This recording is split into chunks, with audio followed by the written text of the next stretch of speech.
خيا عيشة أليتي أني أقومان خيا نرسيلا يوخان واي فيا خيسان حجدا رامزي كاونتي خيستي والدا هواس أورومو ترى ننهر مادا قياتوكو دائما أرغت شوف خرورانيك أبدايوته تلالي كوفيد-19 فولتشون هجم فيا خيامي رجته يادون ملتا أدون غارين جرتو رغان تلالين كوفيد-19 ركو الفرت في دويوخين الفميلو ملئسو توكولين هنجرو رغمتي ركون ألدابو ميلا ركو تلالي خمر راهو فلتشون والقبطومتي هجين تلالي قامني خي فيروسي كوفيد-19 أكمتي أكا إفرا اتسو برسيسو دا يرو قامني خي أكاتا ميلان إرغهو مالو دندهو فرا اتين اتسو برته وفينو تلاليتشي ندبمسيسا تلالين خونو واتو كلين إسا قام خي خيستي هنهافو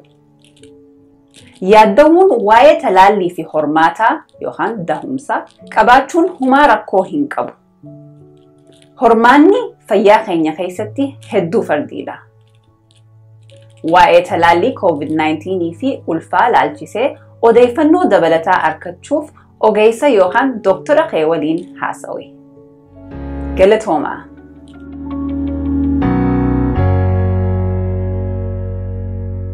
Harka كم جرتو هردفتو OROMIA11 كون ساغنتا كوتو دفيتي ساغنتا كوتو دفيكي إن هارتي ركو هونغي أوروميا بورانتي مودتي إلالو الآدم ركون هونغي أوروميا بورانتي مودتي كوني يوتي كاتي لوانكم كوداني يقول حباسيتين جراچو تدبتام لوان مرغاف بشان تبانيتين دررمان حواس جرون سا هورسيسي بلوما إرتي هركاتيلي أكان ميدي حواس نس ركو هماتا كيسا غلو هونغين بورانتي مودتي لوان بردربي bineensota gaaraallee akkaan gaaga'aatiin jiraachuu wantoonni odeeffannooleen bahan nutti agarsiisu jiru.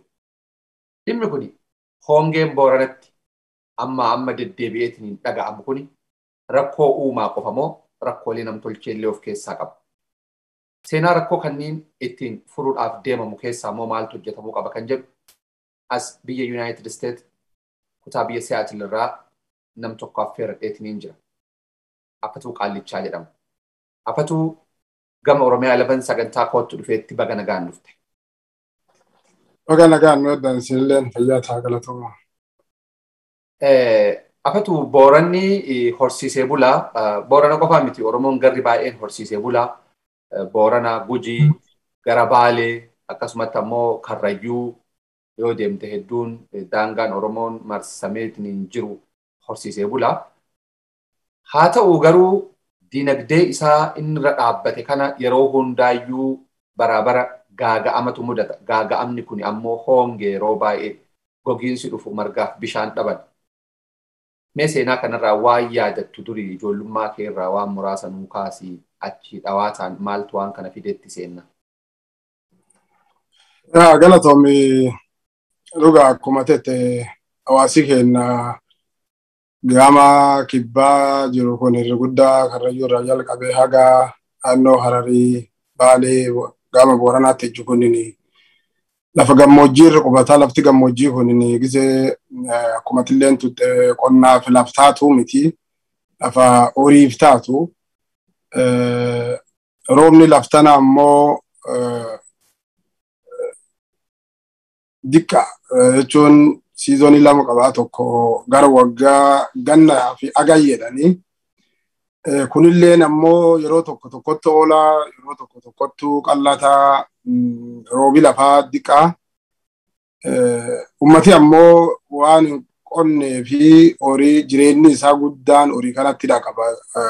Horii qeencaa kan qabaa gaala loonii re'ee irra guddaan ammoo gama kibbaa ka Booranaa kana loon guddisee qaba. Hongeen kun ammoo waanum duraanuu jiraati. Uumaanuu waanum inni beeku waggaa dheeraaf keessa dhufee gartee yoo ganni roobu meebii ageettii in oolti. Kajedhifaa yoo ageettii ooltu ganni yoo ageettii gabbattu ganni ni qallataa faa kajedhifaa wominni ofirratti eegaa ture keessallee babbaa ture. Gaafa ammoo bonedha. Bonii kun yoo ammaatu gara oolaa jedhu jijjiirama. Oolaan kunni ka agdabr marri lafa badee horiin kun waan nyaate dhabee buqqatee obba'u. Akkama bineensilleen obba'ee namilleen obba kana gara oolaa kana jijjiirama. Baroota dheeraa ijoollee yaadaddaa 77 akka lakkoofsa gara Itoophiyaa sunitti eegi gaafa ijoollee oolaa namaamtuun akkasii suni guddoon hin turre waan egaa gam tokko jabaattee gam tokkotti lallaafattee itti faa malee waan waliigalatti akkas oolaan akkasii hin turre ammoo boniinum jijjiira. Ka har'aa kun ammoo dhugaa bonillee naa jiraatu. Rakkinni keessatti jiru jira. Ummati kunini akkuma reefu siitu ganna agayya bona akka inni dhufu ofirra beeka. Bona agayyaa jira, bona adoolisaa jira kan dhufu ofirra beeka. Lafa uttumaan qabu tana lafti tun akka duraaniitii miti itti dhiphachaa deema dhufte. Gam ba'aatiini ummata Soomalii kanaan bara dheeraaf akkuma tilleen beektu wal hadhaa waan ta'a kan mootummaan dabre ka amma TPLF kuni ummata keenya kan jalatti qabee miidhee gartee gara Soomalii kana ummata kan jala qabee lafa hedduu dhabe. Kun amma akka fudhatu Karrayyuu irraa kaasee haga Hararii haga Booranaa Baalee lafa hedduu dhabe ummati kuni lafa hedduu harkaa ba'e. Lafti sun cufti laf dur inni horii tifatu gama tokkoon horiin kuni ammoo walitti kuufamee lafa xiqqoo irratti deebi'uu ture. Kunillee rakkoo tokko. Rakkoon lammeessoo mootummaan amma isa bulchaa jiru kan maqaa mootummaa qabu kuni waggaa 3 ka dabre maqaa waraana bilisummaa Oromootti isin keessa socho'aa bosona garii keessa socho'aa jedhuuni horii akka gartee ummati durii finni lafitti keeyyate. Ummati kuni ganna gargurdheeti qaba. Bona kana bahuu fi ganna gardheedanii jira. Horiin kun ganna achi hin dabru seeranii ganna gardheeti qaba gara lafa bisaan qabdufaa. Ka bona gaaf bonaa kaan eger bisaan kan dhuganii gartee marrallee karaa sun hin jedhan horii irra dhowwanii gama ganna gardhibii dheedanii gaaf bonii jabaatamuu ammallee muraanii ji'a 2 gardi bidheedan dura gartee karoor baafatee karoor itti bona ba'u akka gartee gamii cuftii wal bira barbadaa'ee lafti duwwan taane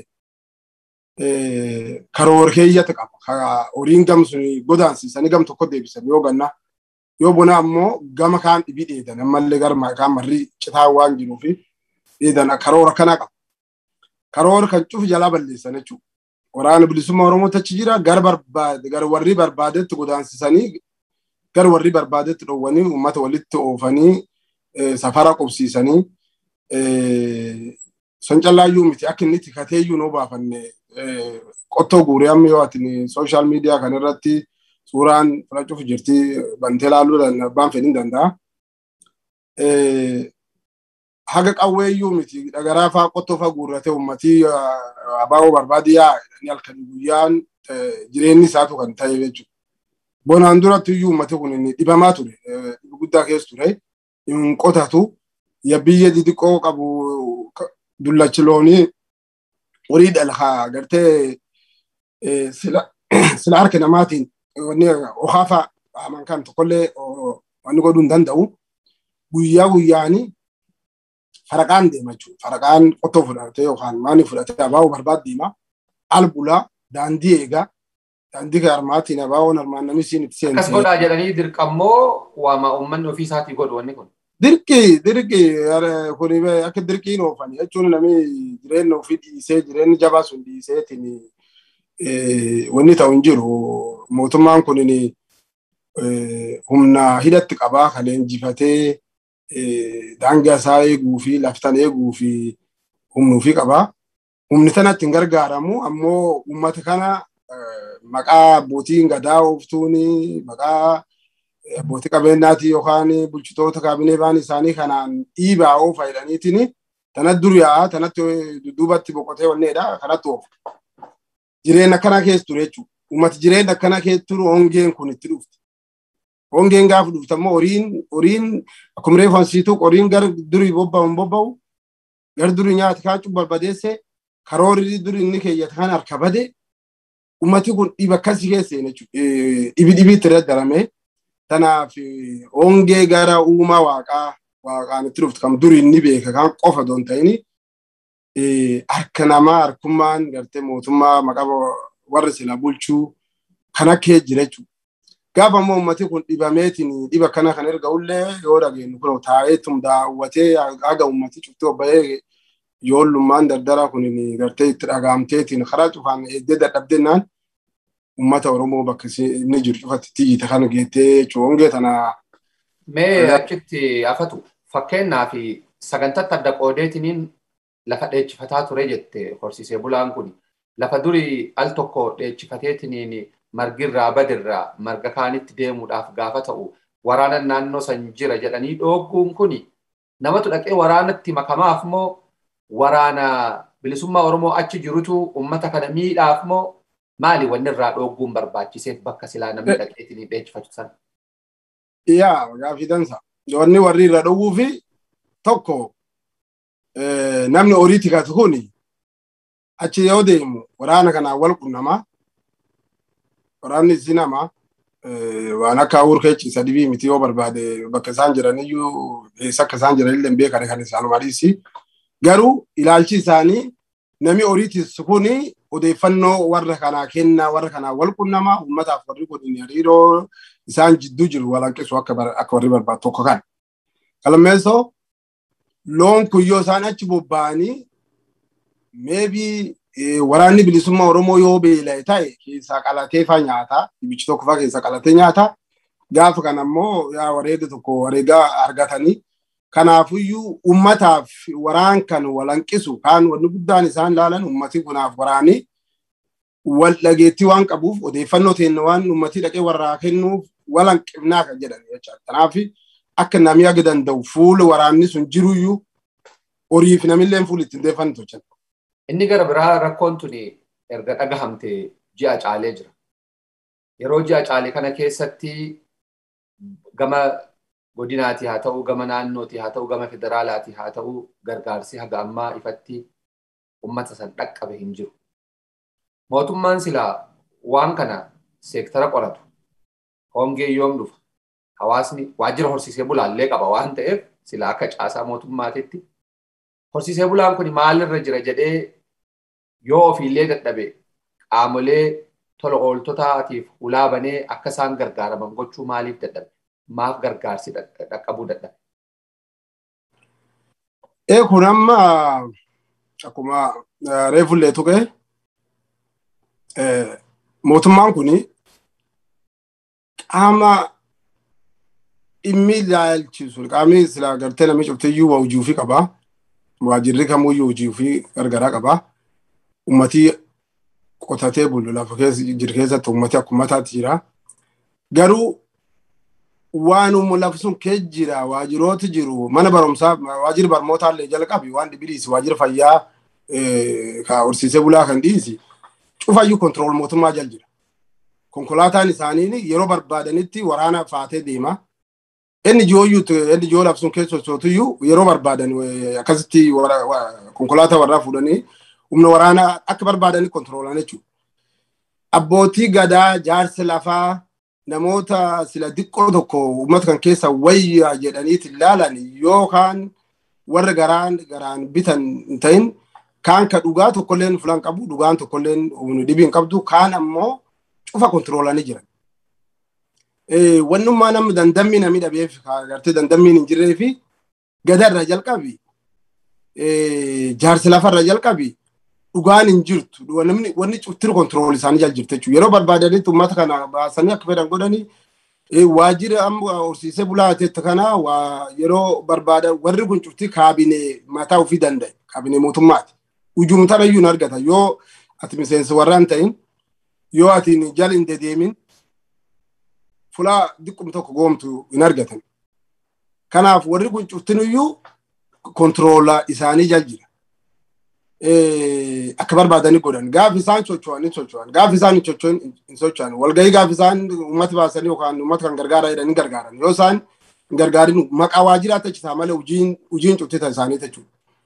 Kanaafuyyuu waajirii wanni inni kophaa ofiitti godhuu danda'u adoo gonfee fedhii qabaate adoo wanni taate bara dabre labsuun keessatti makiinaa buuyyoo aamuuni buuyyoo aamaa turan warri amma waajirri horsiisee bulaa kun buuyyoo aamaa turan buuyyoon sunini kaloo ummati kaloo jedhee gartee durii lafa bonaa tan tiffatuuf maan jedhu lafa akkana tan buuyyoo qabdirra makiinaan kee deemanii aamaa turan buuyyoon sun eessidhatte eessi jirti arra konsooni citaa waan labsuun qabdu gaarii guurtee ummatatti hin dhufaa jirte jechuudha isaan wanni qabdu buuyyoo sun gadi isiin deemte hin beektu maal akka isiin taate hin beekte jechuudha.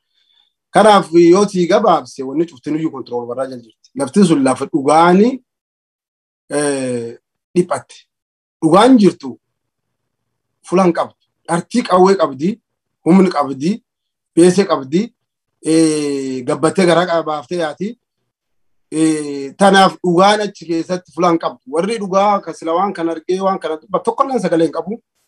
Lafa akkasii kontiroolaan hedduun dhuunfatamteet hin jirtu yoo dhugaa sisteem uummatii namni uummataa yaadu waajjirri tokko keessa hin jira garuu homaa wanni inni godhu danda'u hin jiru. Keessaa hoo adeemsa gargaarsaa kanaan wal qabateetiin gargaarsi hawaasa koonsoorraa ollaa Booranaa ollaa Oromoo gaariin jiru keessaa taasifame ka baay'ee nama jajjabeessuudha. Yoo xiqqaate bulchiinsi mootummaa naannoo Oromiyaa wanni gabbahee waan kana irratti jechuu dhabuunsaa maal nama agarsiisa? Kuni nama waa beeku beektaa waan hedduu durattiyyuu namni waa beeku nun beekaa. Mootummaan kun mee waa tokko siituu qalaadha. Gaafa baadimmee fi isum dabrelleen jarri tokkuma oppidiyoon jaliyaatuma Tigreeti waan amma ta'aniitiin junta maalii jedhan kan dhiisi. Bari dabre gaafa amma Eertiraa fi Itoophiyaa warri mootummaa Eertiraatiin walaade ummatuma kan irraa sangaa fufurda kiiloo gugurdaa qabu laalanii Ayisuuzii 11 godina Booranaa kan irraa Ayisuuzii 17 arma abbootii gadaati maalii kanaan gargaaramanii kaabineen isaanii kun itti caacoftee ummata kan irraa guuranii sangaalee beek sangaa kiiloo gurguddaa siin jedhe guuranii baadimmee geessan maal godhanii geessan seet fanjiin kaasan sangaa sun obruu loon fanjii lafatti hidhan suni waan inni ulfatuuf fanjiin roofanii loon egaa fanjiin loon kun kaasaniin duubatti ufii irriyaan bara deengadda onana amma junta warri jettuun wayyaanumaan warri walii gargalee wal kana akkasitti looniif re'ee uummata keenyatti nu badhaase uummata kanaatti badhaadhinni kana eessanii akkana kana jedhanii dhufanii ittiin walitti baasanii waan godhanii akkasitti rafaatan korommi isaanii. Loon horii akkasitti jaalatanii horii irra guuran suni godina Booranaa keessatti bisaan lafa laannoo magaadoo sun yoo itti dhageetu nana minni irratti injiineerri tokko waggaa 10 duratti abbaan duulaallee wanni gaafa interview guyyoo waarii dubbatee ture irra deebi'ee ilaaluu danda'anii. Godinni sun keessa bisaan uummata sun gaa argamanii bisaan sun miliyoon yookaan waan gaa miliyoon 30-40 akkas ga'u dur biliyoon tokko hin genne sila pipe diriirsanii fula cufaatti rakkoon bisaanii wanni jedha ammaan booda afte jedhanii warrummaan fula sun laalee wanni godhanii baajetti itti baamne jedhanii baajetti waan suniif hin baamne hin qabne jedhanii kuma miliyoon 10 adoonni hin gahin xiqqoo akkan jedhaniituma pipe warri laf kenna qeeffonni sun cufti akkasi gogotti. Uummata kana gaaf barbaadan akki warri itti gargaaramu kana jechuudha. Gaaf barbaadan horii kan irraa guuranii baazarii jedhanii gaaf tokko dhibi akkasitti horii irraa guuranii saamanii horii sun maallaqa sun gara inni itti bahan beekan. Guyyaa barbaadan uummata kennaa badhaadha kennaa jedhanii itti dhufanii irraa horuum kan irraa guuran.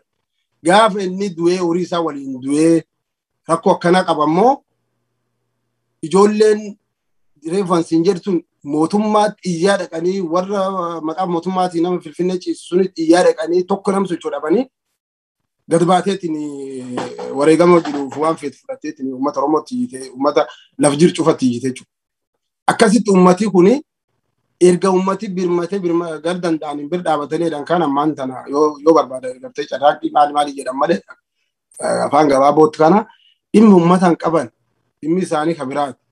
Rakkoo uummata irraan qaban uummata itti gargaaruu barbaada jiranitti itti gargaaramanii irraa nyaatanii waan jechuu barbaadan malee dhugumaan uummata kanaaf mootummaa yaaduu miti kun uummata Booranaa gama Booranaa callaadhaan ta'in akka uummata Oromootti naannoo gargaraa Wallaggaa fi Booranaa Gujii irratti waan isaan uummata kan godhaa turan iyyuu walumaan beektaa jiddu galaa Finfinnee walumaan beektaa kanaafuu dhimma walumaa galatti dhimma uummataan qaban.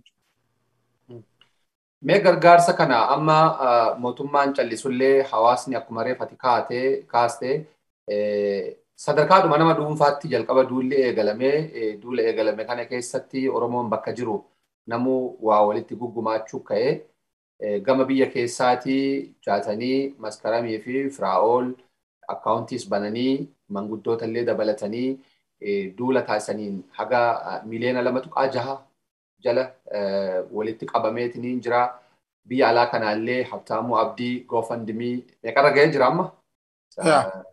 Meeqarra ga'ee jira ka Habtaamuu GoFundMe? Gara 25 ol deemaa jira. Doolaara 25 jechuudha? Kunillee mallaqa guddaadha. Wanni kun haa ta'u maal mee akkamiin walitti luuccahee hawaasa kana bira dhaqqabuu qaba? Rakkooleen keessaahuu godina Booranaa yoo jennu godina bal'aadha. Bakki hammaattuun rakkoon tuni akkaan uummata dararte eessa fa'a? Maaltu akkam ta'uu qaba jettee yaaddu? Amma akka ijoolleen jettutti wanni kun dhugaa gargaarsi kun akka uummata bal'aatti akka uummanni waliigalatti rakkoo kee jirutti gargaarsa gaa uummata kanneen gaa jedhanii miti. Ammoo ataatuuti hin qulaamsa. Qulaamsi nama silaaduu jiru ka gartee wanni hedduun qulaammoon taafi qulaammoon tun ammoo akkamitti dhaqqabdii ka jedhu ijoolleen tun waan kan jala qabdee jettuuti malee amma ammoo itti balliftee warra abbootii gadaati jaarolee Finfinnee kee jiranii warra waldaa gama buusaa gonofaa jiru Finfinnee jiru jira kanaallee wal mari'atanii amma waliin waan godhan walumaan goonaa jedhaniitiin karoorfataniitiin fulaa rakkoon tun jirtu irri caalaatti fula irraa amma amtuu ummata keessa kana miduu jiru aanaa wanni qaqqaba aanaa gargari aanaa keessatti illee ganda akka maamaa jijjiraa gandoota akkasii sun waliin. Aanaalee kami mee aanaan amma akkaan hammaatee rakkoon itti mul'ataa jiru? Godina Booranaa aanaalee jal jirtu cufa yaga gartee magaadoo gadi jirtutti guddaamaa godina Booranaa jalatti gama liibanillee aanaa akka gumee dalloo aanaa 3-4 keessatti amaamaa. Ammoo aanaa kan hidhee amma tanatti ni gargar baasee keessa jechuun danda'amu walumaa galatti namni rakkoo guddaa kee jira rakko aanuma amma wayyaan kanallee keessaan namni beeki akka namni durii harki qaqallaa wayii gartee kamalee akka dhibaa kee jijjiiruun jira ka horiin cuftirra obbayam waan dhibii gabbaa dhabeetiin gara wanni ta'uu deemu jira. Ummati kun ammoo akka amma odeessachi keessa jiruuf ijoollee namni hedduun ergutti gargaarsi dhabuurra keessattuu namni dubartiin ulfaa jaamaan guddoo warri umriin deemu kun ijoolleen didiqqoon hanqinni nyaataa kana waan kanaan namni hiita'ee amma gara hiita'uu deemaa jira jechuun nafi namaa hiita'ee gartee hiita'uun kun ammoo badaa garuma du'aa wanni waan jedhuu fi keessattuu warri akkana jijjiiraa warra kan akka dafanii dhaqqabanii fa'aa wanni jijjaa jiranii. Ijoolleen tun ammoo waan kana irratti karoora baafattee ana kam dafnee dhaqqabnaa akkamitti dhaqqabuu dandeenya maaliin dhaqqabnaa waan jedhan walumaa galatti warri callaa doon ta'in warra buusaa gonofaa kanaa fi warra gadaa warra gadiin jirullee ofitti dubbisanii kara karoorfatanii deemanii jiran akka itti dhaqqabsiisan. Rakkoon amma dhaqqabe kuni gargaarsa akkanaa kana walitti qabuun waan gaarii. Rakkoon kun immoo ammallee bal'ataatiin deemaa jira. Amma kaleessaarraa wanti dhaga'amaatiin jiru hongee wal fakkaataan gama Gujii keessatti illee miidhaa akkanaa kana dhaqqabsiisaa jiraachuudha wanni dubbatamu. Keessaahuu marga caala wanni nama jarjarsee nama miidhu bishaan. Bishaan immoo akkuma reef kaasne kagannaalee kasilaa waggaa meeqaa abdii rakkoo naannoo sanii fura jedhameetiin abdatamaatiin hin ture waanuma inni ta'eeyyuu wallaalamee burjaajahee hafee maali falli bu'uuraa yoo sadarkaa mootummaatti illee hojjetamuu dhabaate Oromoon bakka jiruuyyuu bakkaayyuu walitti haasa'ee namni gochuu danda'u maali? Wanni guddaan dhugaa lafti amma nu keessa jirtuun wanni guddinni isii kun akkan mul'atee fi guddinni bisaan. Lafa akka Arizonaa tanfaa lafa akka Las Vegas faa lafti tuttuutii waan hin dattu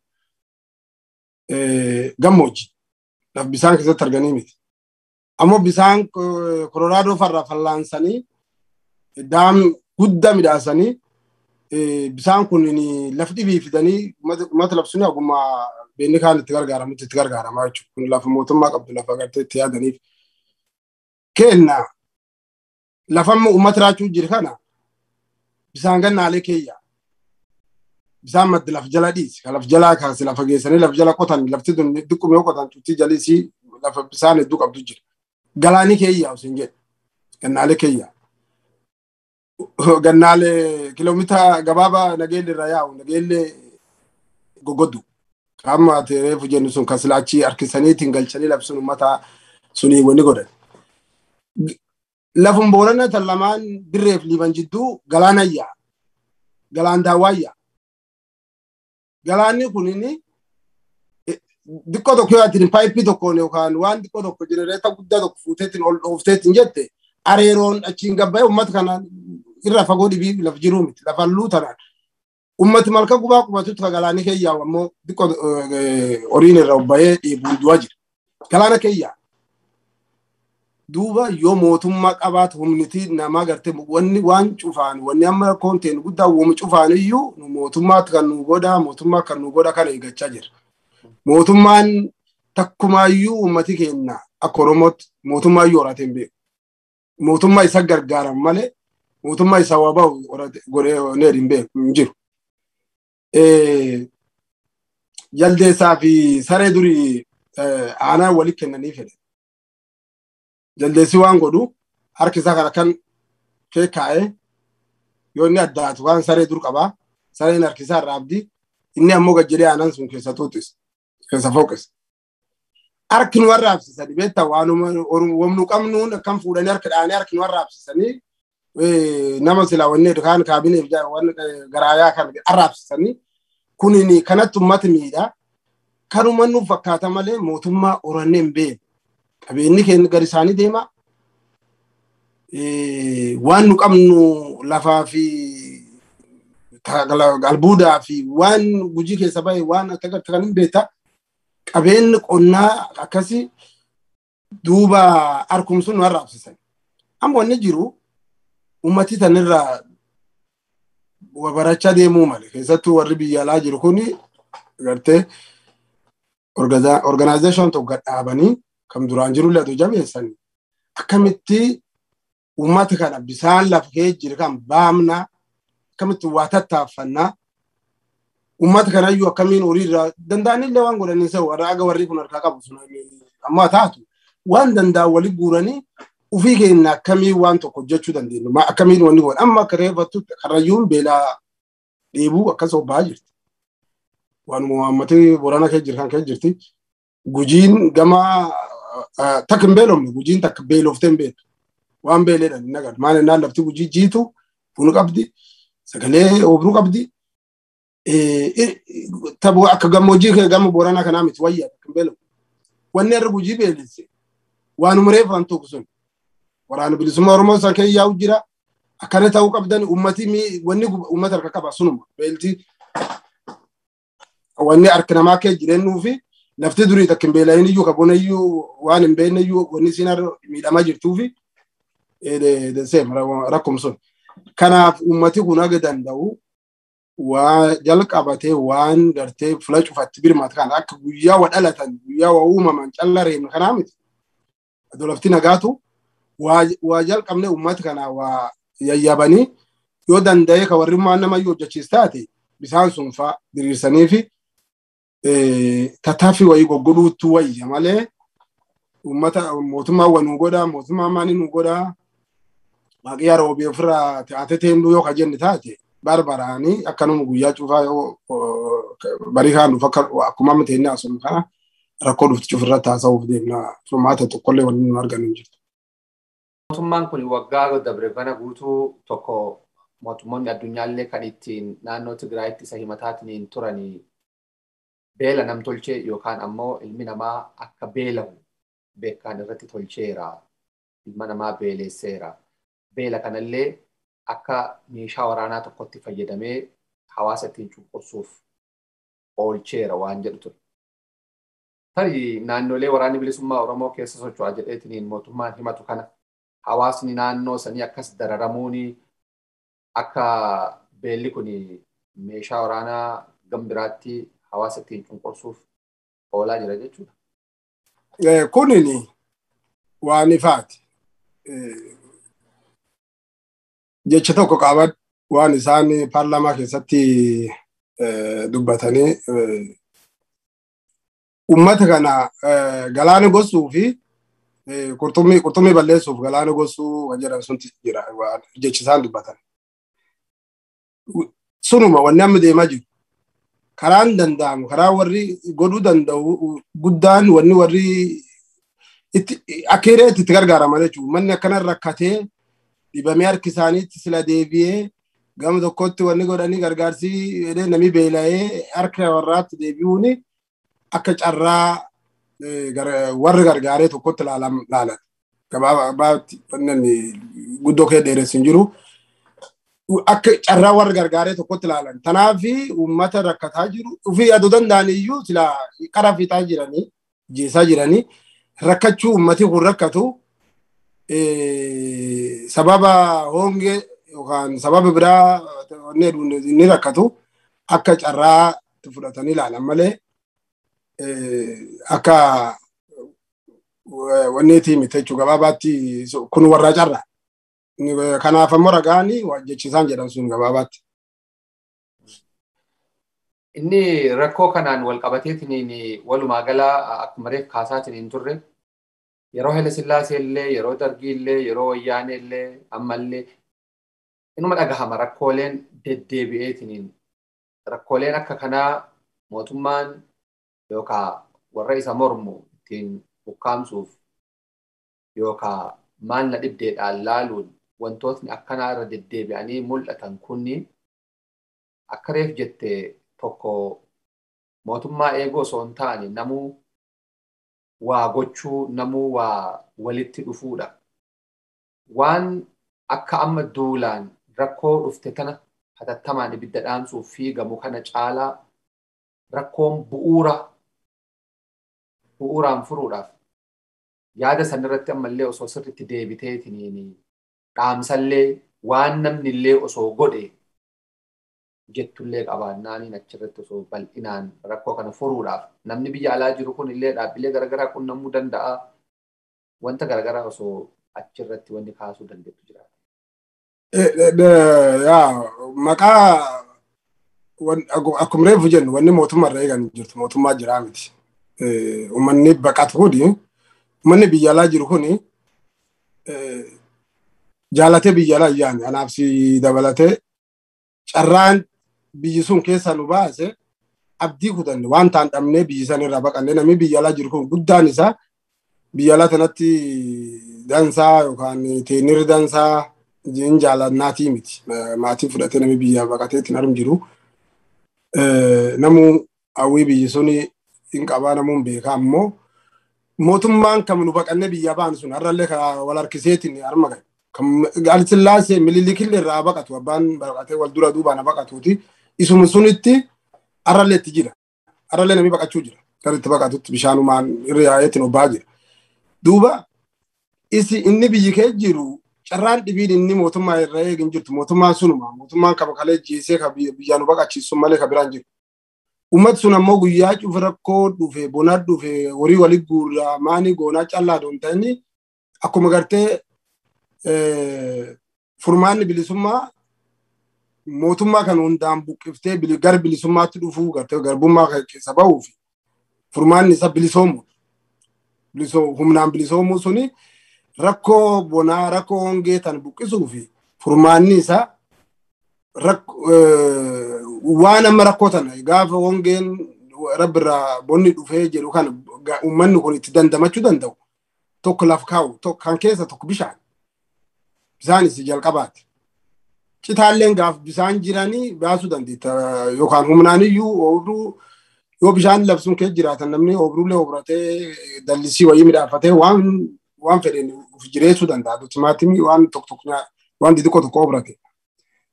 Kanaafi bishaan kuni horii namni walitti guuru waggaa dhufu walitti guuru waggaa taan dhibii walitti guuru waggaa 10 walitti guuree guyyaa cufu uummataan qulqulaamsin kuni yoo sila marroo tokko danda'amee waggaa 2 yoo fudhatu waggaa 3 yoo fudhatu organizing tokko dhaabattee maqaa bishaan kan dhaabanii tokkoon waa tokko jaaranii uummata kan bishaan kan diriirsanii gartee fulaa sila madditi uummanni itti guguddatu akka bishaan inni argatu godhani furmaata taatiif rakkoo hongee tana faa keessattuu namni ganama lafaa ka'ee halkan bishaan irri bulee jargeen tokko qabatee lita 20 tokko qabatee halkan bishaan gubbaa bulee agar malee ni dhaabatee tokko qabatee galaa tokkochisuuni gilaas tokko tokkoon dhugaatii ta'a. Wanni fuul dhiqatan hin jiru.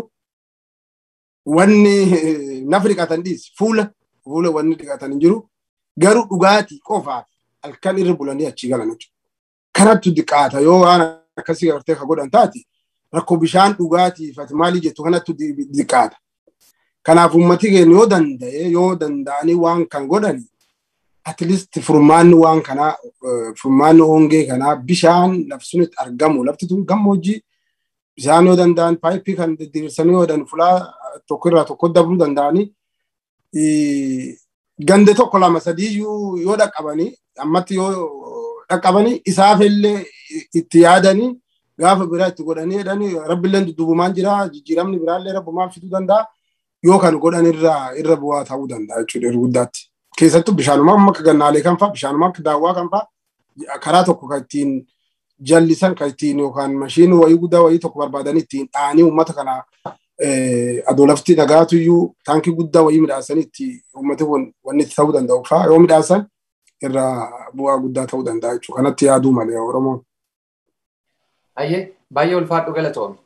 Mata duree kana goolabuudhaa deemna. Tariiti akkasumaan namoota biraallee tarii hadhaa inumaayyuu warra biyyatti gargaarsa kana tumsaatiin hin jiran keessa jaatanii argachuudhaaf baay'ee yaallee nuuf hin milkaa'in hafee malee osoo haala gargaarsa kana itti tumsaatiin hin jiran waan deemanii godhuudhaaf yaadan hundallee osoo nuu kaasee silaa waan bareeda ture amallee yeroo biraa irra deebinee argachuudhaaf yaalii taasifna. Walumaa gala wanni ani hin kaasin yoo jiraate wanni immoo akka dhaamsaatti darbuu qaba jettullee yoo jiraate. Wanti kaasiin guddoo wanni hafin jirtu amma wanta akka dhaamsaatti fi yaadaatti illee deddeebi'an tokko uummanni Oromoo haa galatuumuudha. Galatu guddaa uummata Oromootiif galcha uummata Oromoo qofaa doon ta'in uummattoota har'a gartee rakkoo uummata keenya gal kan bir dhaabatan ka akka uummata kibbaa Konsoo naannoo biraa ka burjii faa warri kukkurillee cuftii keessuuf jijjiiru. Sidaamnillee akkasuma akkaawuntii bananii dargaggoonni Sidaamaa kophatti kan Boorana ittiin gargaaru jedhanii socho'aa jiraachuu argeera. Uummata kan cufaa nuyyuu guddoo galateeffadhaa maal ennaani kuni aantummaa agarsiifti. Namni gaafa rakkoon dhufte si bir dhaabatu haga danda'u wayyuu siin kennin sii dhukkubsateeyyuu yoo jedhee waan haga nama waa kenneetti uummanni Oromoo waan kanarraa guddoo akka waan ofii fudhatee adoo nu bir dhaabaddaa lallabu keenya callan ta'in lallabni keenya iyyuu diqaa uummatummaan Oromoo walitti lallabee innummaan bakka jiru innuyyuu dhimmina laalu jedhee ka'ee sadarkaa kana ga'uuni guddoo uummata keenya haamilee guddaatti gooti. Rakkoon kun nu callaa miti karrayyuullee harkaa qabdi akkasuma harkaa qabdi. Kanaaf uummanni Oromoo bakka jirutti akkana wal bir dhaabatee akka qaama tokkootti walii dhukkubee jechuun kun baay'ee waan guddoo nama gammachiisaati. Namni waan ofii hojjetullee irrumatti hin jajjabeessanii garuu galatoomaa jedha. Kaaniin ammoo akkuma reefu atillee tuttee walumaan inni akkaawuntiin biyya keessa banamtee jirti. karaa kaawuntii suniitiin wanti achi deema uummata keenya dhaqqabdi. Karaa goofandii illeen akkasuma warri goofandii irra jiruuf warri akaawuntii banilleen wal quba qabeenyaan hojjechaa jiranii wanti dhufa cuftii bakka takkatti dhufanii wal dura duubaan haa dhuftu malee wal quba qabeenyaan waliin hojjechaa jiranii.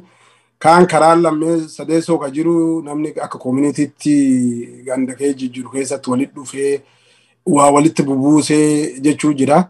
Kunilleen namu akka community teenaatti namni keenya fulaa jira, maanguddoo jira, namoota nama suni wal qunnamtii qabu, koree midhaasaniitiin koreen sun warri suniin qunnamtee horiin sun akka inni fulaa sun dhaqqabu tochuu hin danda'ani. Kanaaf waan dandeettaniin ammallee namni waa darbuu danda'u akka waan dandeettaniin nu bira dhaabadhaa jennaa. Wanni kuni akka reefu siin jedhu seasonii 2 jira, bona agayyaa jira, bona adoolessaa jira. Amma bonni kun bona adoolessaati, bonni diqqaa. Yoo bonni diqqaan kun iyyuu hagana ka uummata kan miidhi taate, yoo bonni agayyaa kaan guddaan kaan dhufe kaageetti tun faan hin jirre taate bonni guddaan dhufe waan guddoo taate, guddoo nam sodaachifti. Sun amma harka rabbii jira. Rabbummaan illee akkuma walirra qaban nurraa qabatuuti. Aga dandeenyu wal bira haa dhaabannuuti jedha. Ulfaadha galatoomaa jira. Kaan ammoo waan amre irra deddeebinee tunde kan hongee qofa odoo hin ta'in rakkoolee didiqqoo tokko nuuyyuu furmaatitti godhuu dandeenya.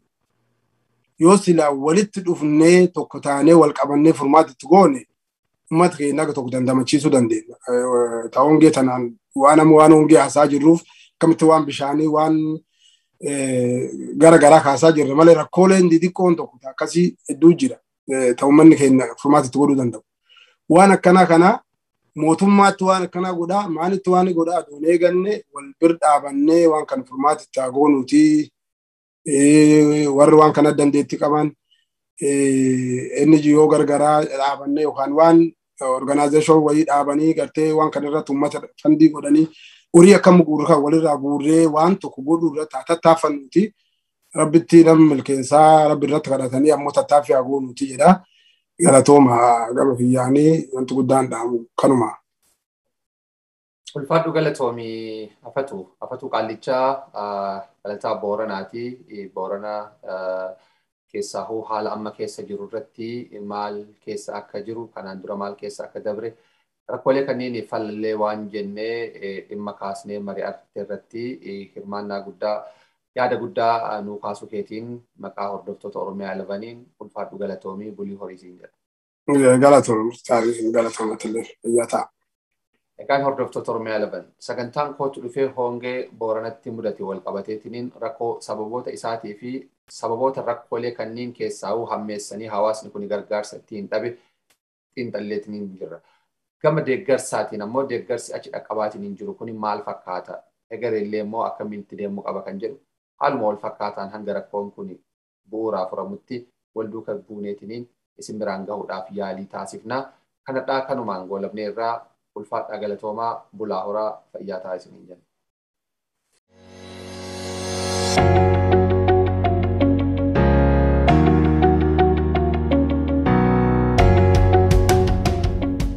Maqaan kiyya Aishaa Aliiti. Ani ogummaan kiyya nersiidha yookaan waa'ee fayyaa keessaan hojjedha. Ramsey County keessatti waldaa hawaasa Oromootirraa nin hirmaadha. Guyyaa tokko daa'ima argachuuf karoora ni qabda yoo ta'e talaallii COVID-19 fudhachuun hagam fayyaa kiyya miidha jettee yaaduun malta. Oduun gaariin jirtu ragaan talaalliin COVID-19 rakkoo ulfarratti fidu yookiin ulfa miidhu mul'isu tokkolleen hin jiru. Dhugumatti rakkoon dhala dhabuu miidhaa rakkoo talaallii kamirraahuu fudhachuun wal qabatuu miti. Hojiin talaallii qaamni kee vaayirasii COVID-19 akkamitti akka ifirraa ittisu barsiisuudha. Yeroo qaamni kee akkaataa miidhaan irra gahuu maluu danda'u firraa ittiin ittisu baratee ofiinuu talaallichi ni dhabamsiisa. Talaalliin kun waa tokkolleen isaa qaama kee keessatti hin hafu. Yaaddawuun waa'ee talaallii fi hormaataa yookaan dahumsa qabaachuun humaa rakkoo hin qabu. Hormaanni fayyaa keenya keessatti hedduu fardiidha. waa'ee talaallii COVID-19 fi ulfaa laalchisee odeeffannoo dabalataa argachuuf ogeessa yookaan doktora kee waliin haasawi. Galatoomaa.